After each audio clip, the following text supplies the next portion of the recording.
আজকের ভিডিওটা সকল মুসলমানের জন্য খুবই গুরুত্বপূর্ণ। এজন্য ভিডিওটা না টেনে অবশ্যই সম্পূর্ণ ভিডিওটা দেখবেন।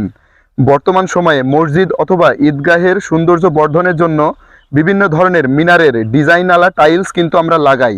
আর এই মিনার ডিজাইনের টাইলসের ভিতরে এমন দুইটা ডিজাইন আছে যেগুলো আমাদের সকল মুসলিমের জন্যই কিন্তু হারাম।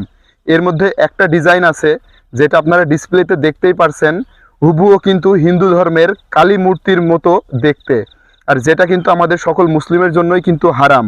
আর একটা আছে যেটা হচ্ছে শূকর প্রাণী, যেটা আমাদের মুসলিমদের জন্য একেবারে হারাম, যেটার মুখের মতো একটা ডিজাইন কিন্তু আপনারা দেখতেই পারছেন ডিসপ্লেতে। এই দুইটা ডিজাইন কিন্তু এই যে বিভিন্ন ধরনের মিনারের ডিজাইনের ভিতরে কিন্তু তারা ছোট করে বানিয়ে দিয়েছে যাতে বোঝা না যায়। আর এই জিনিসটা কিন্তু নর্মালি কারোর চোখে পড়বে না।